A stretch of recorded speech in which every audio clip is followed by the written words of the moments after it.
মৰমৰ ছাত্ৰ ছাত্ৰীসকল, আজি মই নৱম শ্ৰেণীৰ অনুশীলনী 1.2 অংকখিনি কৰি দিছোঁ। এইখিনি চাই ল'বা আৰু ইয়াত চাই লোৱাৰ বাদেও তোমালোকে লাইক শ্বেয়াৰ আৰু কমেণ্টটো কৰিবা, তেতিয়া মই আৰু ভিডিঅ' বনাবলৈ সুবিধা হয়, মানে ভাল পাম, এটা ইনস্পায়াৰ্ড হোৱা যায়।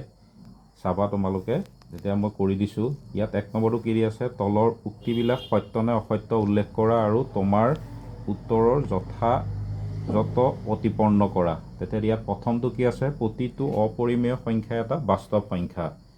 এতিয়া প্ৰতিটো অপৰিমেয় সংখ্যা এটা বাস্তৱ সংখ্যা সত্য নে অসত্য লিখিবলৈ দিছে। তেতিয়াহ'লে আমাৰ এইটো সত্য, কাৰণ বাস্তৱ সংখ্যাৰ ভিতৰত পৰিমেয় আৰু অপৰিমেয় সংখ্যা থাকে বা অন্তৰ্ভুক্ত। 2 নম্বৰ, সংখ্যা ৰেখাত প্ৰতিটো বিন্দুৱে ৰুট m আৰ্হিৰ, য'ত m এটা স্বাভাৱিক সংখ্যা। m স্বাভাৱিক সংখ্যা, এইটো আৰ্হিৰ প্ৰতিটো সংখ্যাই সংখ্যা ৰেখাত থাকে বুলি কৈছে। এইটো অসত্য, কাৰণ সংখ্যা ৰেখাত ঋণাত্মক সংখ্যাবোৰক √m আৰ্হিত প্ৰকাশ কৰিব নোৱাৰি, যিহেতু m এটা স্বাভাৱিক সংখ্যা। mটো যদি স্বাভাৱিক সংখ্যা হয়, এইটো ঋণাত্মক সংখ্যাবিলাক আমি √r আৰ্হিত প্ৰকাশ কৰিব নোৱাৰোঁ, সেইকাৰণে এইটো অসত্য হ'ব। 3 নম্বৰ, প্ৰতিটো বাস্তৱ সংখ্যা এটা অপৰিমেয় সংখ্যা। এতিয়া প্ৰতিটো বাস্তৱ সংখ্যা এটা অপৰিমেয় সংখ্যা, এইটো অসত্য, কাৰণ বাস্তৱ সংখ্যাবোৰ পৰিমেয় আৰু অপৰিমেয় সংখ্যাৰেহে গঠিত। তেতিয়াহ'লে এইটো অসত্য হ'ব। 2 নম্বৰ কি দিছে, সকলো ধনাত্মক অখণ্ড সংখ্যাৰ বৰ্গমূল অপৰিমেয় নে? যদি নহয়, তেনেহ'লে এটা সংখ্যাৰ উদাহৰণ দিয়া যাৰ বৰ্গমূল এটা পৰিমেয় সংখ্যা। এতিয়া সকলোবোৰ ধনাত্মক অখণ্ড সংখ্যাৰ বৰ্গমূল অপৰিমেয় সংখ্যা নহয়, কাৰণ যদি আমি √4 পাতিলে 2 × 2 = 4, √4ৰ উত্তৰ হৈছে 2। এতিয়া 2টো এটা আকৌ কি সংখ্যা, পৰিমেয় সংখ্যা। তেতিয়াহ'লে এইটো আমি এনেকৈ কৰিলেই হ'ল। উদাহৰণ এইটো 1 নম্বৰীয়া বা 1 নম্বৰীয়াত আহে সাধাৰণতে, এইকণ লিখিলেই হৈ যাব। 3 নম্বৰটো কি দিছে, সংখ্যা ৰেখাত কিদৰে √5ক সূচিত কৰিব পাৰি দেখুওৱা, মানে √5ক আমি সংখ্যা ৰেখাত কেনেকৈ প্ৰকাশ কৰিব পাৰোঁ সেইটো লিখিবলৈ দিছে।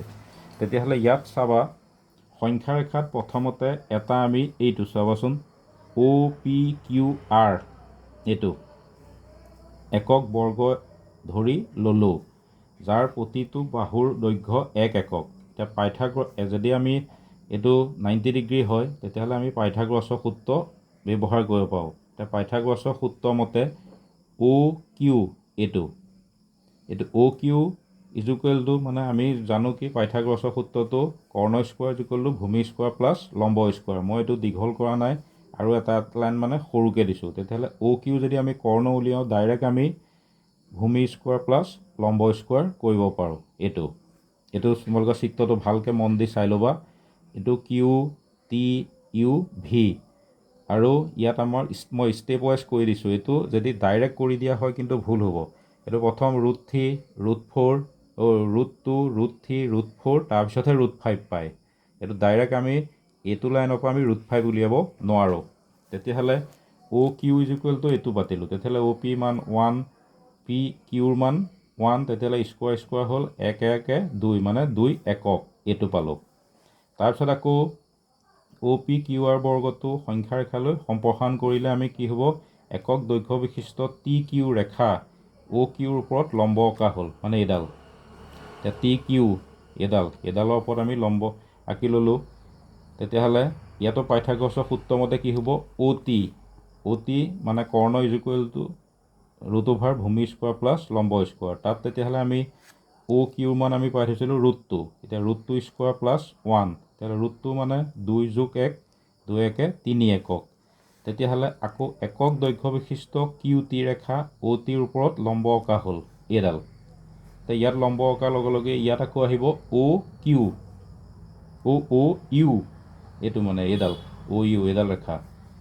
OU = আকৌ √OT square plus UT square. ইয়াত OT মান আমি পাই থৈছিলোঁ √3, OT ঠাইত আমি √3 স্কোৱাৰ 1 স্কোৱাৰ, মানে √3 কাৰণে আহিল 3 + 1, মানে 4 √4 একক। √4টোক আকৌ 2 স্কোৱাৰ পাতিব পাৰোঁ, তেতিয়াহ'লে 2 একক আমি পাতিব পাৰোঁ। তেতিয়াহ'লে আকৌ একক দৈৰ্ঘ্য বিশিষ্ট VU, এইডাল VU ৰেখা OU, মানে এইডাল OV,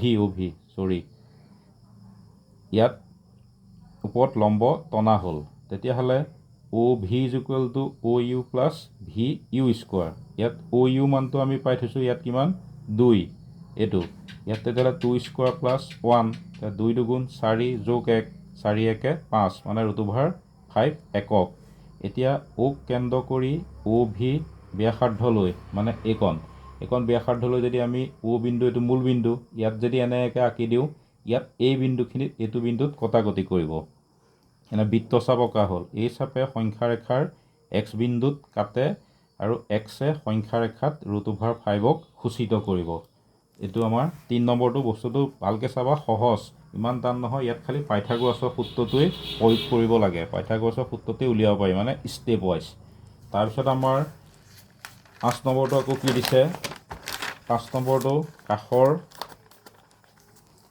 বৰ্গমূল কুণ্ডলীটোত কোনডাল লম্বই √5 নিৰ্দেশ কৰে মানে এইটো তাতে ইয়াত আমাৰ প্ৰথম O P1 P2 P3 P4 P5 তেতিয়াহ'লে আমাৰ আগত আমি √5টো উলিয়াইছোঁ যিহেতু এনেকৈ চিৰিয়েলি উলিয়াই তেতিয়াহ'লে এইকেইটা দিয়া আছে ইয়াত C টো শুদ্ধ হ'ব OP5 মানে এইটো শুদ্ধ উত্তৰ